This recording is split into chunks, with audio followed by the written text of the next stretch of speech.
it's such a pleasure to welcome you. Pleasure to be here. You played a very significant role and you continue to play a significant role. Thank you. You have been the Managing Director for Security at the U.S. Senate in a Select Committee on Intelligence, and this was during the Reagan era. Absolutely. Exciting times. Exciting times. Espionage continues to be relevant. Absolutely. A couple of important events took place, and you were mentioning this earlier in our conversation. I was wondering if you can build on that and we'll continue forward. Well, of course, during that period in the 80s, we modernized, and we had to, we introduced the first C2 certified computer system in the Senate Select Committee on Intelligence. So technology was just coming into the fore with a mini computer, a VAX mini computer. They called it a mini computer. It's as big as that table over there. It was amazing. Now we have computers in our handsets when we make a phone call, right? So yes, during the 80s, they were difficult times because that many times has been referred to as the year of the spy. Many spies were uncovered in operating in the United States government. And that led to great concerns and scrutiny. But when Reagan was elected, so was Francois Mitterrand in France. And these two men there was tension from Reagan because Mitterrand was a socialist and he had communists in his government and he didn't trust them. And Mitterrand understood that Reagan was a strong anti-communist, but so was he. So he turned over a breathtaking file called the Farewell Dossier, which was a French intelligence recruitment of a Russian Line X officer in Moscow. Over 4,000 pages of documents related to technology theft. Line X was the technology theft group within the KGB, so it had a tremendous effect on our ability to thwart them from getting the technology that they needed. They didn't have the ability to produce. You said the fundamental difference between how we do and how Russians do is, we are in the collection business, they are not. That's right. Well, as I said, first of all, spying is the second oldest profession. It's always going to be with us, and it's always based on the human factor. It's about trust between the agent and the recruiter. But with Russia, they have, remember, the KGB was called the action arm of the party. Its shield was a sword pointed out, and that was its emblem. And with Russia, the heart and soul of Russian intelligence has been subversion. And that's what we're seeing today with their efforts around the world with disinformation, information warfare, etc., is to subvert those countries around them and those countries that pose challenges to Russia. So when you talk about Russia, and it's been in the news since the election or even just before the last presidential election, until time now when we recently closed the office here in the San Francisco region. So espionage hasn't changed and it won't. It won't change. I mean, there are new forms of espionage, obviously. We know, unfortunately, the success of China in obtaining IP by using cyber operations to acquire trade secrets. And those trade secrets will continue to be targets of cyber operations. But there's another point in cyber operations. It's not just the theft of secrets or trade secrets. It's also the use of malicious code to inflict physical damage on systems. For example, in Ukraine, recently there was a use of malware to shut down the electrical system. They were very effective. And that malware, that same malware found in the Ukraine, has been found also in the American electrical grid. So countries now will place malware in strategic facilities, and they will wait to activate it. And that's a great threat that we need to address. So with every challenge comes equally or better opportunity. And where do you see opportunity for the U.S.? Well, if we go back to the case of Mr. Vetrov for farewell, once we understood from the French documents who the KGB officers were and what equipment they were trying to acquire, we were able, in some cases, to allow them to have that technology. But it didn't quite work the way they expected it to work. So clearly, we know this business. And when the Russians saw what we did to Saddam Hussein in the first Gulf War, they just could not believe the scope of our capabilities to shut down communication, shut down all those systems which a military needs to combat a threat. Its radar systems failed, its landline communications failed. They could not talk to one another. You could dial 123 and get 456. So we know how to do this, and we're very proficient at it. But unfortunately, there was a time when we were the only people that knew. Now there are many nations, unfortunately, that have those capabilities. Iran, China, and others. So technology has become so pervasive now. In the past, which was, what we call was sci-fi, right, is so real and in mundane hands across the world. Mm-hmm. So how does U.S. keep that leverage and be at the cutting edge and be the leader still? Well, clearly, innovation that emanates from Silicon Valley is key to that. That's why the Defense Department has set up an office to accelerate the exploitation of cutting-edge technology here. And that's why under George Tenet, when he was Director of Central Intelligence, he set up the Incutel, which was an investment arm to invest in technologies related to the intelligence community.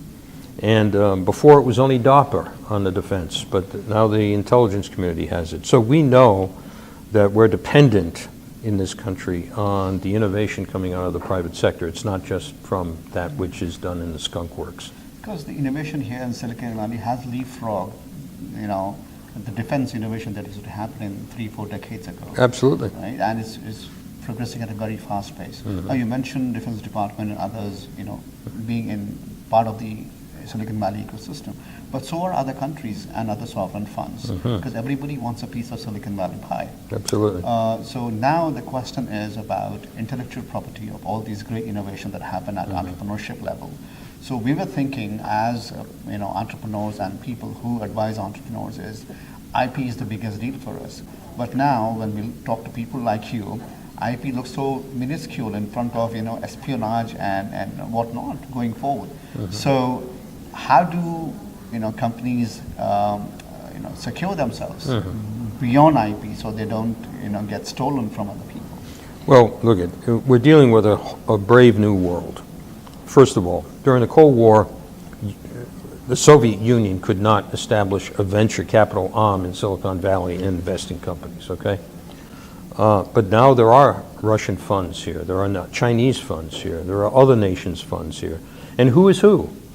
It could be an Indian firm, but in fact it's not an Indian firm. It could be Russian money behind it, or it could be a Singaporean firm, but in fact it's a Chinese firm. So who is the question. And counterintelligence today is the imperative.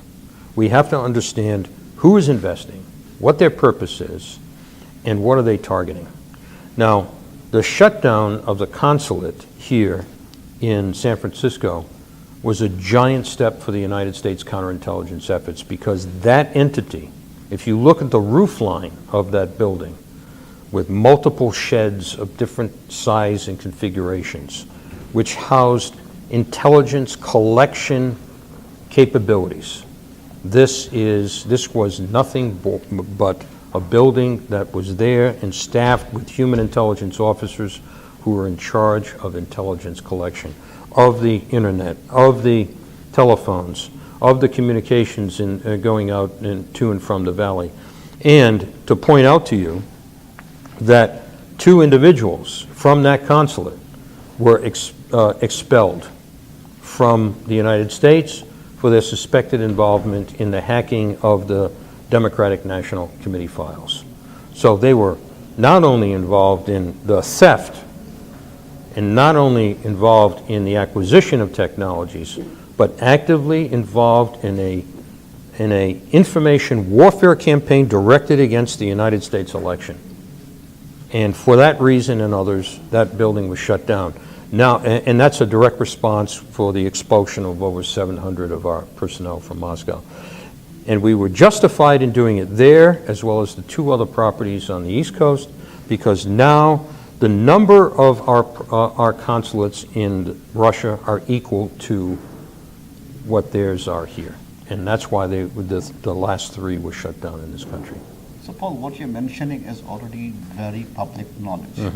This is not coming from a former, managing director of Senate, Committee on Intelligence. So, what is public and what is not public? This is where we have to clearly distinguish and figure out how to safeguard the assets, starting from Silicon Valley all the way to Washington, D.C.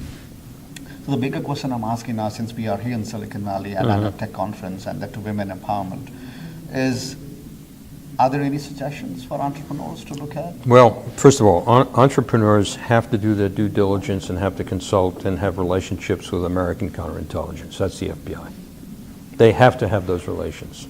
Secondly, the most dangerous threat in any company are these 5 fingers, because many of the penetrations which we find have been mistakes made by individuals who work for the company themselves. Not intentional, but mistakes.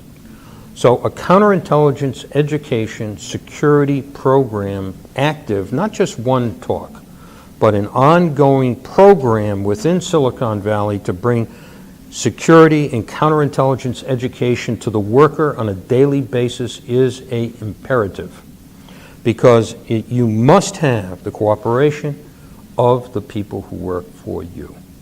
Because you remember what they used to say during World War II, loose lips sink ships, right? Well, loose lips can sink a company. And there are companies that collapsed because of malware that stripped the company of its cash as well as its IP. So we have to have cooperation and coordination between American intelligence, the business community. Now there's tension here, and there's been tension since the privacy issues, the Snowden revelations, etc. But look at the U.S. government, the intelligence community is on your side and wants to protect your ability to survive and thrive in a world full of sharks. And you are nothing but meat for them to consume. And this cannot be overemphasized enough. And the threats are diverse. Everybody is swimming in these seas to gain the riches of Silicon Valley. Some people say 85% of all the venture capital in the world is here. That means that everybody of both hostile and good intent are here, and they're fishing.